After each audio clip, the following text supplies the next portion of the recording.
welcome, dreamer, to Please Tell Me Your Dream. I am delighted to have you and thank you for being here and offering us your dream.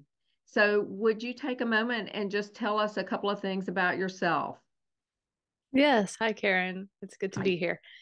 I am a mother of a delightful boy. I have a career in the helping professions, and this is a time of really deep personal growth and transition for me. Wonderful. And without any other delay, please tell me your dream. All right. This is a dream from early December of 23, so a few months ago. It has three scenes. I think it was actually longer, but I remember the first three scenes the best. And I have a vague sense that what came before the first scene that I remember is a that there was some sort of a conflict or a stressor, and I was able to escape, and the escape is what I'm where my memory picks up. So here it is. I am doing a flight simulator, only instead of flying an airplane, it is my body flying Superman style. Since it's a simulator, I decide to have some fun with it and fly straight up and then dive straight down. It is exhilarating, and I do this a few times. Then I have the idea to see what happens if I don't try to stop when I reach the bottom. I am nosediving towards the ocean, so like, am I going to crash into the ocean? Like, what happens? So, without doing anything, as I'm nosediving, I come to a complete and perfect stop, inches from the water, and I'm just hanging there. Sweet, I said, as my brother used to say. Since I'm hanging there above the water, I decide to look around and see what I think is a dolphin. But then she comes up to the surface and I see it's a half human, half dolphin. She is about to give birth, and I understand she doesn't need any help, but she allows me to catch her baby. I see the dolphin opening where I know the baby will come out. It opens easily and the baby slides out tail first. It is also half human and half dolphin. I am delighted to be there. I am delighted to be there, and then laugh as the gooey white afterbirth slimes all over my hands. I don't mind, and I feel tickled to be allowed to be there with her. It's a great honor. So this is the third scene. Then I'm on a shore walking up a steep hill to a lovely building, which seems to be an old-fashioned, quaint apartment building, where the apartments all have entrances from the interior hallway. I go in the front door, and there is a beautiful foyer with a grand staircase winding up to the upper level. There is a man and woman on the stairs.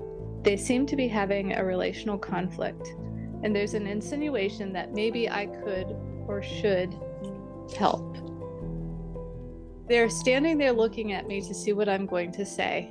I look at them and simply turn around and go back out the door. I am feeling free as I glide down the steps away from the building. I don't know where I'm going, but that doesn't matter to me. I hear as if a voiceover on a movie. A life without fun is a life not worth living. A life without fun? Yes. Wow. What were your overall? I mean, there were a lot of feeling words that I heard in here: exhilarated, privileged, or not privileged. You didn't use the word privileged, Honor. but honored to be Mhm. at the birth, and the feeling of freedom, being free as you left that as you left that apartment building. Mhm. What do you overall? What feeling tone would you give to the whole thing, you think?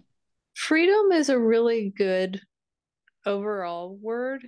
Like I have always wanted to fly. Like paras parasailing. Yeah, parasailing is one of the funnest things I have ever done. The dance form that I have done most of my life, I like because it feels like flying. Um, used to rollerblade, and I like that because it feels like it's flying. and Yes. and all of those things, like the reason I like that feeling of flying is because of the feeling of freedom and just being able to, I guess, escape. That was another, like, that was the flight simulator was an escape. And then the last scene was kind of an escape. And, even with the dolphin, the birthing is a transition, you know, Yeah. it's so. There are some very magical elements in this dream that I'm eager to explore. But where would you like to start? I am with you. There's so much. I will probably need to pick and choose. We could probably Okay. spend 3 days on this, right? So, I mean, we can just start kind of pick maybe the highlights from each section or something. Absolutely. So pick one of those images, or we can continue to riff on the feeling of freedom, whatever feels like the right direction to you. Freedom is a nice element that shows up. So maybe that's a good one. Kind of naturally started there. So, And another word that you used was escape. mm-hmm. Yes. And I Okay. do think in my life that has been like those go together. Like that's yes, they're kind of equivalent. Freedom is the feeling you have when you escape. Indeed. Yes. So, yeah. So it kind of goes that way. Right. Mm-hmm. Any ideas though what would send you this dream now? This is an interesting question. Is this a compensatory dream? Meaning, is it compensating for something that's happening in waking life? Is there a place in waking life? And you can say as much or as little as you like, but is there a place in waking life where you don't feel free? I think it's more symbolic of where I'm at, that I'm gaining a lot of freedom. And, I mentioned it's a time of great personal change and transition. And so I think that, like the flight simulator, there's the freedom to explore and see what happens, without it's a simulator. So it's talk about freedom. It's not even you're free from consequences if it's a simulator. And that's what I did in the dream was like, okay, like normally you can't just go straight up and down when you're flying. Like there's consequences to that. Yes. um, but this is a simulator, so let's see what happens. Uh, yes. I really like that. Hmm. You had mentioned just a few moments ago also that you had always wanted to fly. Yes. Yes. And had heard people speaking of dreams in which they fly and was always like, when do I get one of Yeah. Yeah. those? And so I think this is actually one of my very first flying dreams. Okay.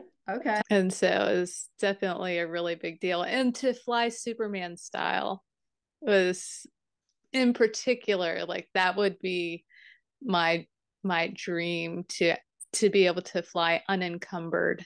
Again, there's another freedom word. Uh-huh.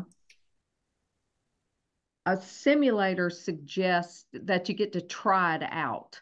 Mm-hmm. You get to experiment with it. You get to Mm-hmm. try it on, something like that. Mm-hmm. Yes. I'll write experiment if that's okay. Yeah, definitely. Experiment is, A and word you that's totally used, what I did. a word Mm-hmm. you used was exhilarating. Yes. That's a quite a word. Mm-hmm. And I hope I spelled it correctly. Well, I am the wrong person for that one. I think that's right. It looks good to me. Yeah. Yeah. So I asked a little while ago if this might be compensatory in some way, and you indicated that it's probably more reflective of what is actually happening in your life, not as a balance, Mm-hmm. of any kind. A couple of things to think about for any flying dream, and I'm saying this as much for listeners as for you, is that often our flying dreams have the quality of giving us different perspectives. That is to Mm-hmm. say, when we fly, when we rise above, and we get to see things in a broad way. We get Mm-hmm. to see things with a broader perspective that is sometimes hard to see when we are on the ground. Right. So that is one thing that flying dreams bring to us often. On the other side of that, because there's a positive and a negative to everything, both and to everything. To fly sometimes also indicates not being grounded or Mm-hmm. losing touch with realities. That's too strong. But being a little inflated, if you will, a little Mm-hmm. too high, if you will. That is often signaled, though, when there's a feeling in the flying dream of not being in control Mm-hmm. or flying close to danger. Mm-hmm. The dream, the way you described it, however, is a simulator. So there is control. Mm-hmm. I think Yeah. I'm kind of playing with that idea myself. So to play with the idea of how high can I go, how low can I go without these adverse consequences, Right. Mm-hmm. if that seems sensible to you. Mm-hmm. Yeah. Yeah. No, I agree that it didn't. There was nothing about it that felt frightening or out of control. In fact, Mm-hmm. it was, like that was part of what was so amazing about it was that it's a simulator. So there is nothing to be afraid of. Like you can do Ah, whatever you want to do. There's no fear. I think that's terribly important. Mm-hmm. Yeah. No fear. Yeah. Yeah. And that's why it was so exhilarating and that's the Mm-hmm. freedom from fear. I've spent a lot of life being afraid and anxious. And so for me, and I feel like freedom from fear is really a huge part of what I've gotten lately. That's made such a big transition in my life.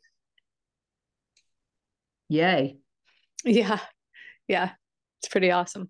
It is awesome. That is awesome. It's a wonderful place in life to be. Mm-hmm. I'm interested in the appearance in this little part of the dream of the ocean. In other words, that last dive all the way down seemed to be into the ocean or could have been into the ocean had you not stopped yourself a few inches above. Yeah. Or Had not, actually it stopped. Like I did not attempt to stop it. I was gonna see what happened. And it stopped mm-hmm. by itself. Now, that's interesting. Mm-hmm. The fact that it stopped. Yes. I'll tell you what that suggests to me, and let's just try this on for fun. It Sure. suggests for me that there is something in you, maybe unconsciously, that will stop you Mm-hmm. if you go too far in any direction. Mm-hmm. That ego didn't stop you, something else stopped you. Yes. And so there is safety in that. As you said, there is freedom in that. You can Yes. trust something in you Yes. And to, I really think that is a central and critical part of the freedom that I have now is that I 100% trust that I'm going to be okay, and Yes. that the universe, or however you want to think of it, God or whatever, is, and me, that in me, the part of me that aligns with the universe and Yes. God are there as a protective element, and that the ego is fickle. Like, let's not leave much up to the ego. Yes. But I I'll, don't have to worry too much about the ego, because that's not who's in ultimate control. I'll go along with that. I'm thinking also about the unconscious, about the ocean as Mm-hmm. a possible stand-in for the unconscious itself. Often Mm-hmm. bodies of water can be. Right. Do you have a particular feeling about the ocean? I like to check in with people before I just apply that blanket some symbolism to it, because people have different experiences of the ocean. What is I yours? love water. Water is super important to me. I live on the water. I choose to live in a small home. I have a condo so that I can live literally on the reservoir. So it's an extremely important and valuable thing to me. If I had to choose one place to be, it would be by water. Okay. And do you have a history of like going to the beach or going any place where the big ocean is? Mm-hmm. Yes. Yeah. Growing up, we went to the beach a lot, Uh-huh. and that was, I wasn't terribly fond of sand, Hmm. but like being near water of any kind was very important to me. I did have some fear when I was a kid, actually, now that I think about it, especially because we would go to beaches where jellyfish were very common. Mm. And so some fear of jellyfish and the creatures of the water and stuff like that. And I guess I haven't thought about that in ages. I guess I got over that fear in early adulthood. Okay.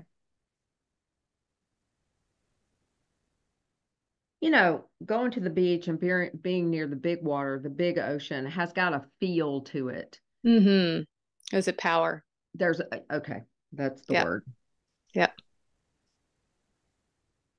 Now, what's Yeah. interesting to me, if we can think about this as a symbol for the unconscious, there's a Mm-hmm. great power in the unconscious. There's creatures in the unconscious. Mm-hmm. And what's interesting about this part of the dream is that you did not plunge into it, Yes. I stayed hanging just above it. just above it. Mm-hmm. Um, and that might be something to think about in some sort of way. Mm-hmm. Was it the velocity of the fall that would have been, in other words, you were plummeting, you were going fast? Yes. Very Uh-huh. fast. Very It fast. Like in life, if someone had have done that and crashed into the ocean, it would have killed them on contact. Yeah. Like water would become like concrete at that Yeah. type of speed. Yeah. Mm-hmm.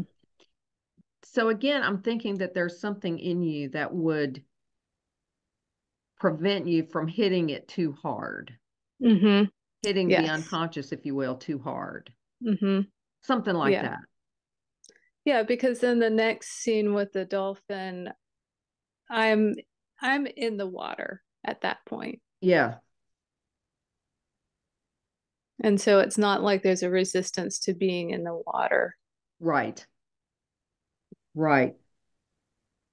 In fact, it's got quite the opposite feel to it. You're already in the Yes. water, and the whole, as you told it to me, the feeling that came up in me was one of Oh yeah. gentleness in the Mm-hmm. water, that the water was sort of holding you, and Yeah. the the dolphin. So Mm-hmm. let's go on and move to that part. And I'm going to give it its own page here. So let's talk about the dolphin. Let's make note that now in the water,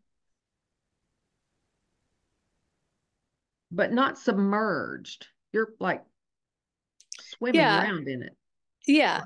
I'm effortlessly, like, there's everything about this section, actually everything about the dream is that it's effortless. Yeah. That's another overarching theme of all three scenes, is there's an effortlessness. Yes. Mm-hmm. That I think deserves a little attention. Mm-hmm. Um, to just reinforce the idea that we were talking about earlier about the freedom, the ease, the Yes. effortlessness of Mm-hmm. life right now compared to life in the past. Yes. Yes. Yeah. Okay. Dolphin, that's part human. Half First, tell us dolphin. about dolphins. When I was a child, dolphins were my favorite animal. What made dolphins your favorite animal? They are relational. They're very smart. They talk to each other. They interact with humans, are relational with humans, but they're water creatures. And so that's, I guess, maybe now thinking about it as an adult, I could never say this as a kid, but thinking about it as an adult, I think is sort of this feeling of a bridge between people and animals, that here is an animal that does many of the same things that people do. They have highly sophisticated social systems and families, and they care for their young, and they communicate with each other, and they play. Playing is a really big element for me about dolphins. And they play with people, like, uh, they're curious about people, and will follow boats and things.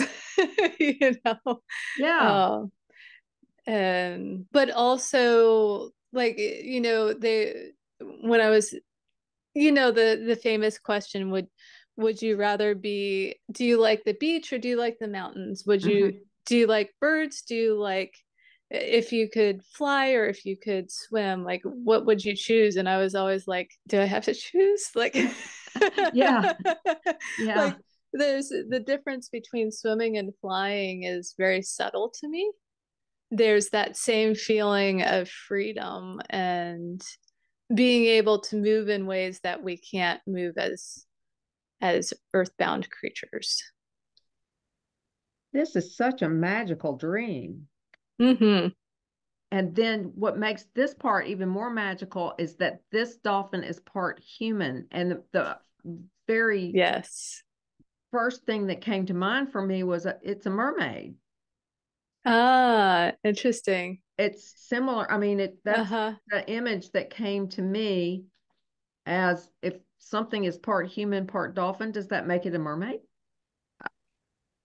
Only you Yeah, can tell it me.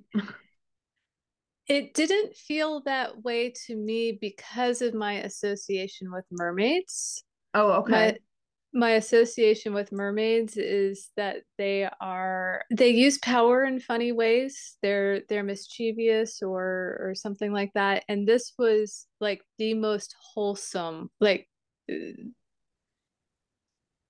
and intimate and safe, and just very, very positive, comfortable feelings. Whereas mermaid kind of has a bit of the, like, oh, you don't know what a mermaid's gonna do, like. Yes, Mhm. because mermaids are tricky. Or what Yeah. word did you use? Mischievous. Mischief. Oh, I'm gonna make note Um, of that. mm-hmm. I'm gonna put a bracket around this because it is not a mermaid. Mm-hmm. Instead, you said this was very wholesome and wholesome. comfortable. It felt like the iconic mother. Ah, And now that I think about it, and we're talking about the subconscious element and what I was just talking about with this, my freedom being based on a feeling that I'm being taken care of yes. by something beyond myself. And it's like she was like the embodiment of that feeling that I have of like there was no safer baby in the world than her baby, and like there was something that was just so natural and easy and like pure and safe about her and this baby. And my throat's doing something funny as I'm saying all that. So like, yeah, that must be hitting something. Another way to say this is that this is the mother archetype. Yes. It's the positive The mother positive archetype. mother. Yes.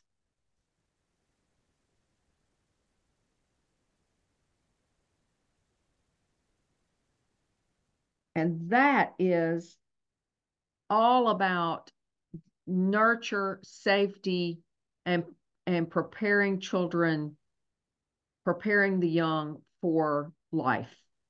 Yeah. While maintaining the safety and the nurture and teaching the children how to take care of themselves. I mean, that's Mm-hmm. what a positive mother does, teaches us how to be relational and how to take care of our person, Mm-hmm. take care of ourselves the way she would take care of us. Mm-hmm. Our personal needs for good food and enough sleep and put a coat on, honey, it's cold outside. Our nurturance, to learn to nurture ourselves, in other Mm-hmm. words. Mm-hmm. And so here she is. Here Yeah. is the positive mother archetype. And I'm very taken with the idea that she lives in the ocean. Right. That Yes. again, she's the bridge Mm-hmm. between these consciousness and the unconscious. Mm-hmm. Yeah. That is pretty profound. Yeah. Yeah. Um, The whole human and dolphin is, you have, you can say that's the the master of the ocean married to the master of the land, like you have, there's a completeness there mhm. that you could say, this is a symbol of a unity with the conscious and the unconscious mind. Yeah, that's exactly what that's the feeling and the idea that came to me. Yes. Mm-hmm. Yeah. So that would indicate to me, that would indicate that you are in good communication with your own unconscious, that you have a comfortable relationship with that, or Mm-hmm. you're being called to a comfortable relationship with the aspects that are there in the unconscious. Mm-hmm. Yeah, and even getting to have the privilege to catch her baby, to be in cooperation with her, Mm-hmm. or involved with her in the birthing process. And certainly not, it's very, very clear that I am unessential.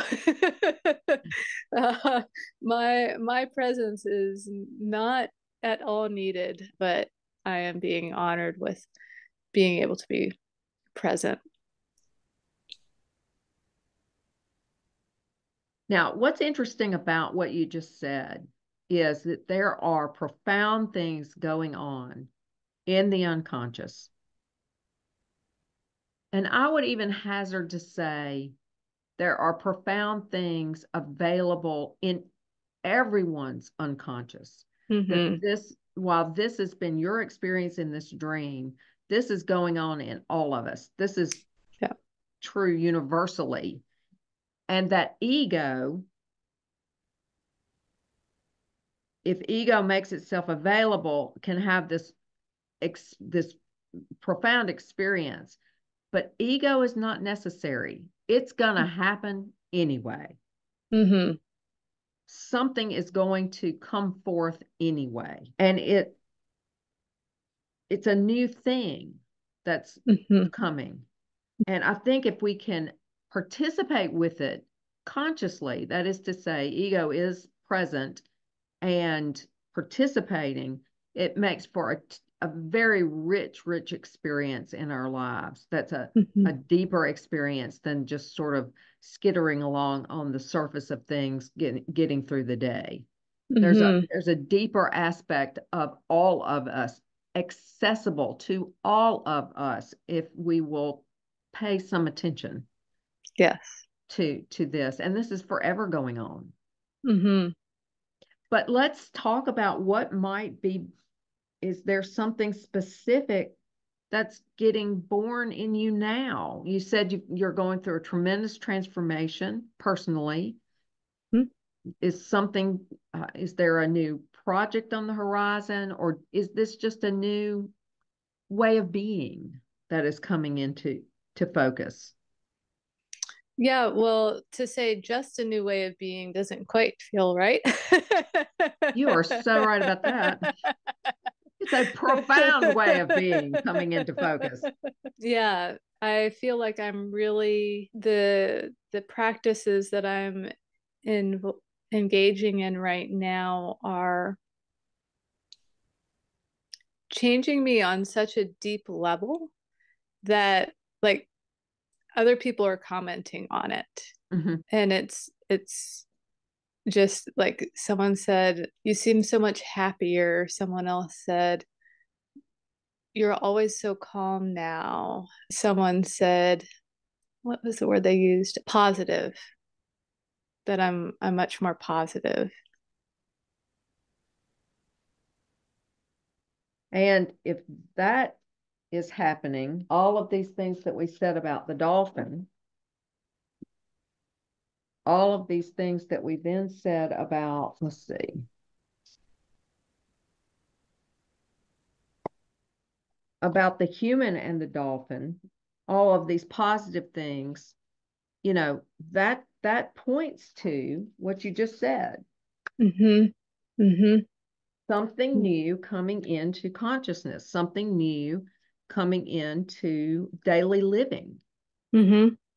Yes. Which is having this effect. How marvelous. Yeah, I feel very, very fortunate. Yeah. Very blessed.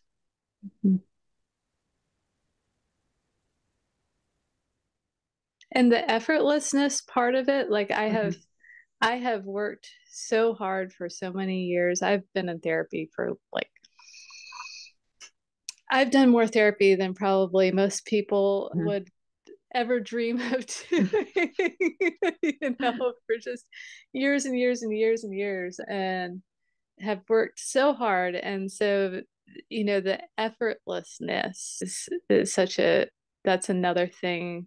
Yeah, that's another thing that goes down there. That's not what other people have said, but it's part of what's making that is that there is that effortlessness.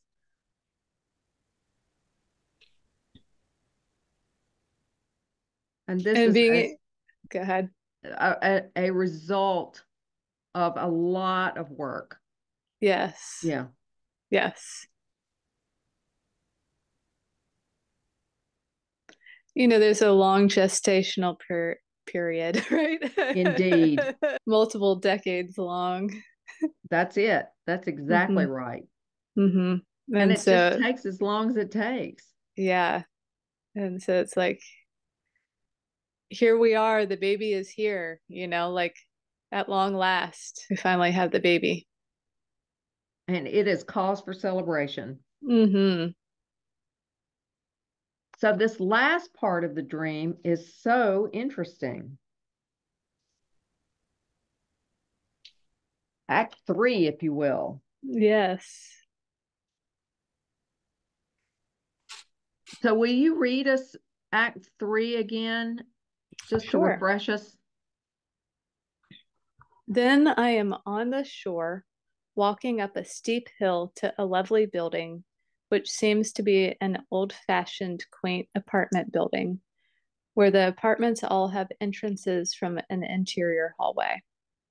I go in the front door, and there is a beautiful foyer with a grand staircase winding up to the upper level.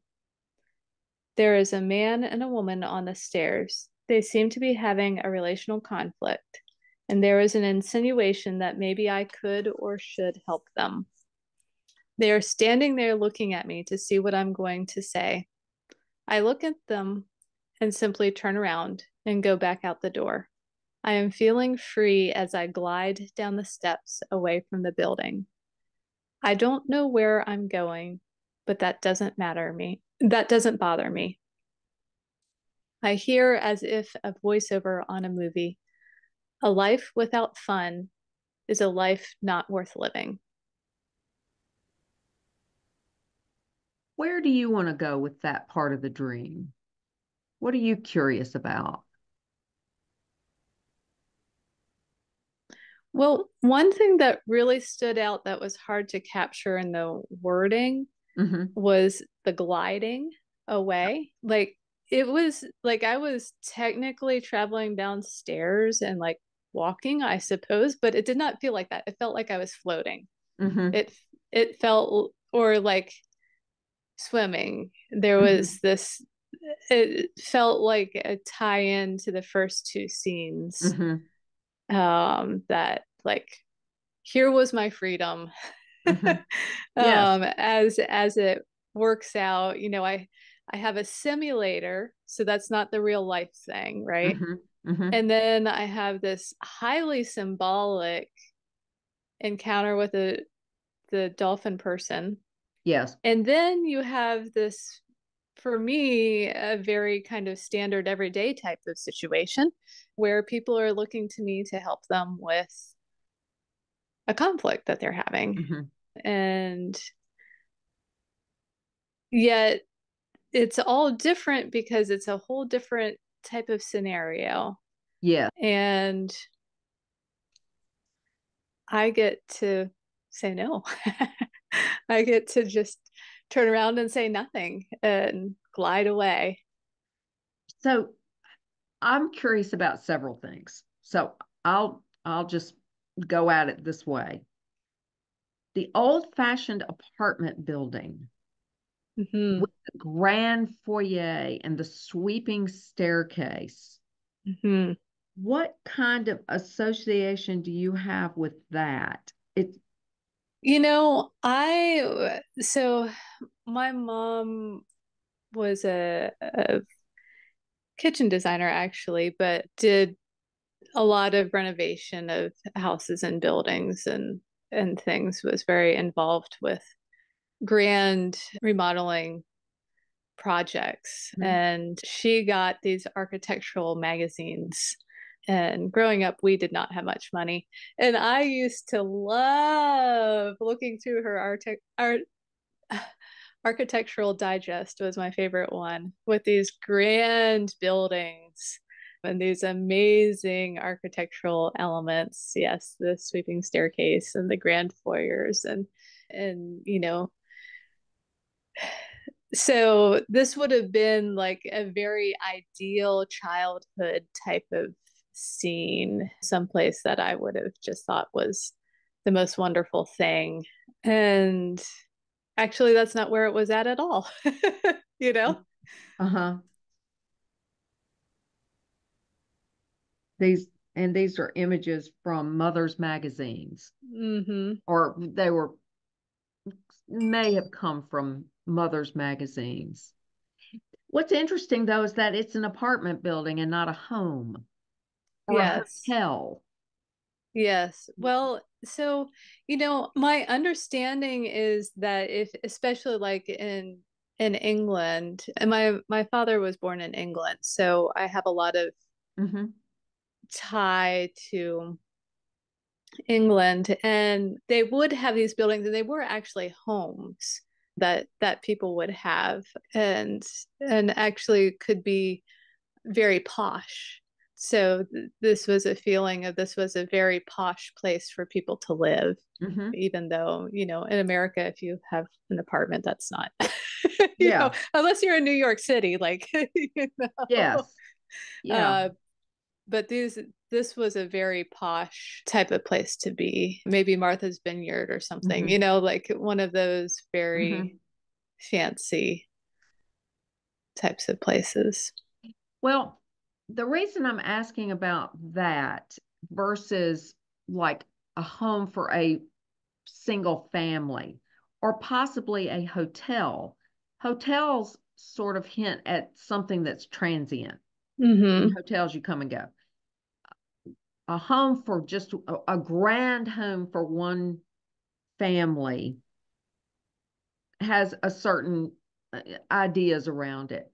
An Mm-hmm. apartment building in my version of your dream, and I'll just say it speaks a little bit to compartmentalization, Mm-hmm. that there are different apartments, Mm-hmm. different households, different families, different units, so to Mm-hmm. speak, in under the same roof. Mm-hmm. And that's Mm-hmm. got a little bit different feel than the other two buildings that I mentioned, or a different feel from a rather grand office building. If you've ever been through the lobby of the Empire State Building, it's pretty posh. Right. know, Yes. Mm-hmm. it's got a different idea to it. And I just am playing around with that idea. Again, the setting of a dream is important. And Mm-hmm. what made it Mm-hmm. an apartment building with separate entrances off the hallway, if it were my dream, suggests these are different compartments or apartments in my own psyche that Mm-hmm. house different aspects of my interests, my family, my work, all something along those lines. I don't know. Mm-hmm. Does that Mm-hmm. mean anything to you? Yeah, it did have sort of a familial type of feeling to me that this was a place where lots of people and or families lived, and so there would be kind of like a community type Mm, aspect, mm-hmm, and that can be, parts of self or something that I've done a lot of work with, and so, I think I might resonate more as a community uh-huh, sometimes. um mm-hmm. We kind of carry a community around in us, yes, if you exactly. will. Yes, exactly. Now, at this grand foyer, this sweeping staircase suggests to me large space. Is that Hmm. very open space? Hmm. Yeah. Um, is there anything else you can say about that? When you say a sweeping staircase, like a central staircase, or a central staircase going like this, or Yes, it went up to the left and then across. like that? Yes. Hmm. Okay. Yes. And Um, the entrance was even, the bottom step was even more kind of to the left, oh, and okay. then kind of arched Yeah. around. Yeah. Hmm. Okay. Um, okay. This spaciousness in the psyche again suggests a bigger view of something, Hmm. a more spacious view, a spacious feeling, if you will, a bigger perspective, and which has a different feel to it than being in a small closed space. It's almost like Right. a the dream saying, let me show you this. Let me make sure you're going to see it. Right. Yes. And I'm going to stage it such that you will not miss it. Look at this, Right. Yes. something along Yes. that. I mean, that's the feeling I'm getting from that. Yes. Yeah. And the couple were blocking the stairs. And so here's what would normally happen behind closed doors was happening in a very public space where Yes. lots of people would easily be traveling through, would be expected to travel through. And here they are having this disagreement in a very open space. They're halfway up and halfway down. They're at the midpoint of the staircase and blocking the staircase. So bear with me here. We're gonna have a staircase of a sort, and then it gets up to the landing. Yes, and there's a balcony up there. Okay, and so there's a balcony up here, and so we'll give that balcony something. But here they are, right? Are halfway up.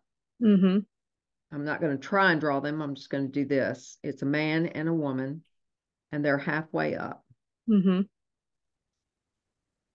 And you said okay, let's see. Man and woman. Okay. And you said they are in conflict. Yes. There's some sort of conflict. Okay. Appears to be a relational, like they're in a relationship with each other. So, don't know if they're husband and wife or what, but they're definitely in a relationship and having a relational conflict. Okay. Okay. Now, often when we come across a conflict in a dream like this, or any kind of conflict, it can be a battlefield. It can be the dreamer having a conflict with somebody. In this case, that you, the dreamer or ego, is witnessing a conflict, or at least sensing it, picking up on it in some kind of way. But this is in you. Do you have a sense of something in conflict in you? I mean, I've had a ton of conflict in me, and I think, the symbolism of walking away from that is like, I feel like I'm leaving that conflicted state that I've spent most of my life in behind me. Okay.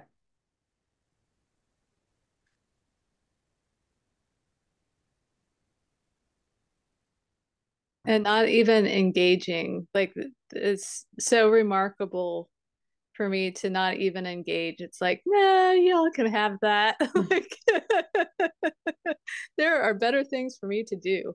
I'm not interested in getting all drawn up in whatever this is that y'all have going on.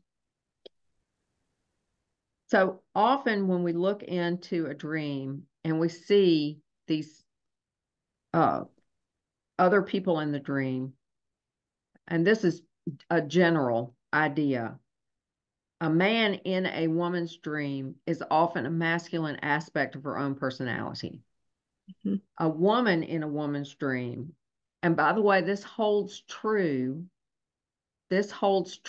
even when folks identify as however they identify in their gender or their sexuality. The idea of we can call it masculine energy and feminine energy holds. And the only thing I mean by that is, by masculine energy, is the ability to get stuff done in the world, the drive to get things done, the ability to do them, the energy to do them, the ability to have a goal, make a plan, the energy to execute the plan and achieve it, the ability to maintain boundaries, the ability to exercise good judgment. And men, women, all need that. We need that. And the feminine side of personality has to do with, or the feminine energies have to do with relatedness, relationship, how to establish and maintain good relationship that is neither too dependent or too independent, but empathetic and nurturing and appropriate. I mean, how to strike that balance. So getting things done in the world, maintaining good relationships. That is a conflict that many people have within them. I got to get my stuff done.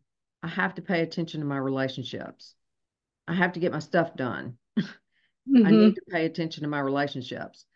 They're not mutually exclusive at all. We need them to inform one another, actually. And it requires an enormous amount of consciousness, though, for them to inform one another. Because if we're unconscious, it can fall into conflict. The the two sides of that. And I can say that because I'm a veteran of that conflict. I am a veteran of that conflict where my own drive to get stuff done in the world did seriously affect my relationships. And I had to hold up and pay more attention to that side of my personality. If I was going to stay married, for instance, so this conflict is there. And I'm wondering also if this little vignette showing up in your dream we'll never get rid of that. It's might just be a reminder. Guess what? This is still here, and you don't have to be sucked into it. Something along those lines. But be aware of it. Be aware of the possibility that can, as a subjective approach to this, that is possible. That's possible. That you can get sucked into your own, and it make you anxious, your own conflict between how am I getting stuff done? Am I paying enough attention to my relationships? Or what is going on in my relationships? How does my drive to get stuff done impact that?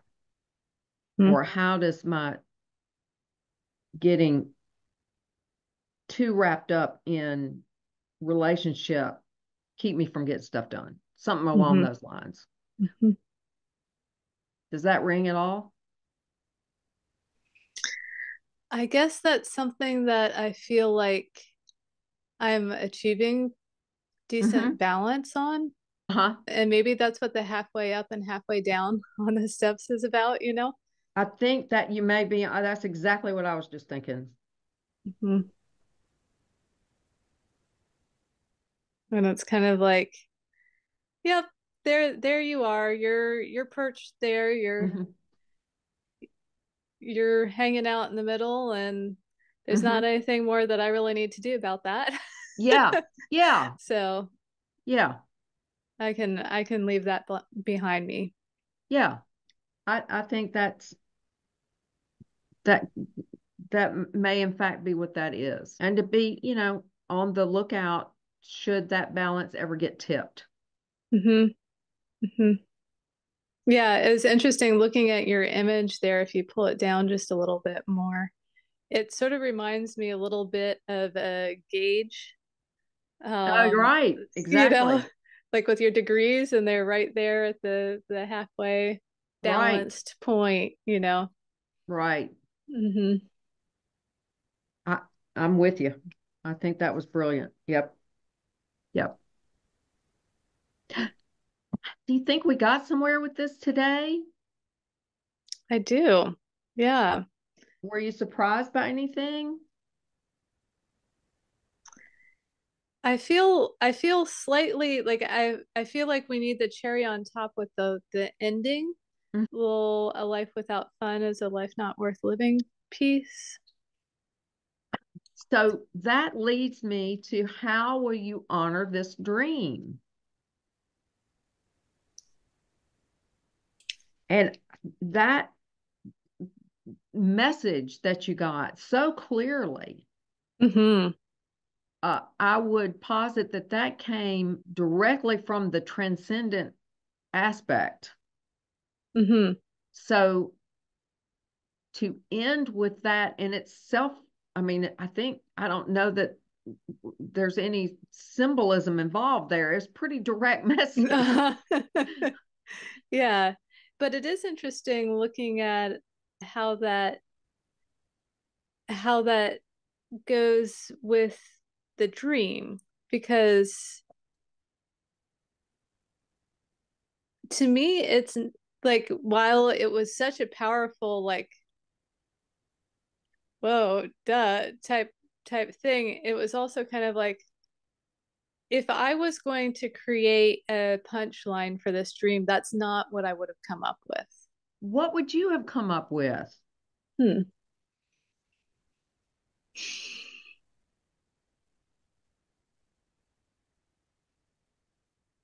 I'm not quite sure. Maybe part of what is really interesting to me about that punchline is that there's this emphasis on life and living. Yes. Life or living shows up 3 times in that statement. And for me, this dream was so much like, to me, life points to kind of our on earth corporal mundane daily existence, and nothing about this dream had anything to do with Right. that. Like Yes. the most mundane part of it was the conflict between Mhm. the male and the female, but everything else about the dream, it feels so removed Yes. from that. And so perhaps, I guess, as I'm thinking about it, there's sort of a shift that's kind of like, okay, so go and take this feeling back into life, and maybe fun doesn't feel like it captures. Mm-hmm. Fun to me feels like almost kind of a trivial word in the scope of this dream. Like, if I were to use words to describe this dream, while yes, it was fun, like, that doesn't feel like the right word. Uh-huh. Yes. Mhm. Profound leaps to mind. The word profound Right. leaps to mind. Yes. Yes. Right. So maybe a life without freedom is a life not worth living, or even a life without joy. But fun is just such an interesting choice of word.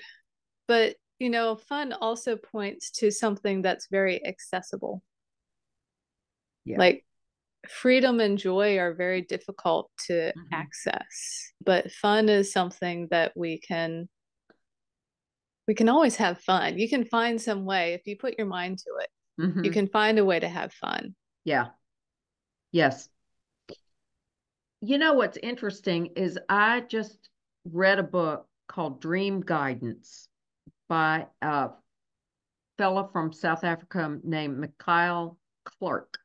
His name is spelled like that, Clerk. And he surveyed dream incubation techniques from around the world and through time. In other words, how people throughout history, across cultures, have asked for dreams, for guidance, for direction. And one of the interesting things he found was in doing his research is that dreams are always pointing toward fun. They're, Hmm. they are asking us to, or his take on it was there's an element of fun that frequently, if not always, comes up in dreams. Maybe the Hmm. the invitation to play Hmm. often appears. And Hmm. he even says, if you want to try any of these incubation techniques, he said, I encourage you to do so and play with them Hmm. as a way of interacting with the unconscious in a playful way. So this idea of fun, I don't think is, the antithesis of profundity. I think they can be alongside each other. Mm-hmm. The invitation to play, I think that's a word that we wrote a lot on the page about the dolphins. We wrote about Right. play. Mm-hmm. And the invitation that they have to play with humans, play with one another. That element is there. Mm-hmm. You played with the flight simulator, Right. Yeah, that was play. Yeah. and that was fun. Mm-hmm. So there was fun Mm-hmm. elements in the dream as well. Mm-hmm. But I think your earlier point is absolutely spot on, is how to take the insights and profundity of this dream and remember them in the daily living of life Mm-hmm. and find the fun also. It's a both and maybe. Mm-hmm. Mm-hmm. Yeah. Yeah, Um, definitely. yeah. So thinking about honoring the dream, Mm-hmm. I'm wondering about taking that final statement as it is with Mm-hmm. the word fun in it and doing something with that artistically, perhaps. Make something with that. Uh, Mm-hmm.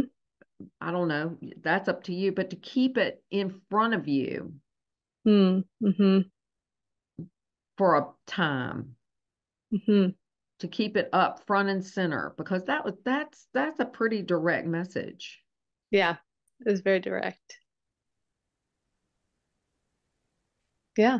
Thank you. So, so, what you think? Did you get something out of this? Yeah, definitely. Definitely. It was really Great. fun to share it with you and have another set of eyes on it. When I had it, I was like, whoa, that's a dream. It is a dream, and I got a lot out of it. I will tell you now, I got a lot out of it. It had a lot of elements in it that touched me as well. And so, thank you from the bottom of my heart for sharing that with me and with anyone who's listening. It was, it is, and always will be a super wonderful dream. Thank you.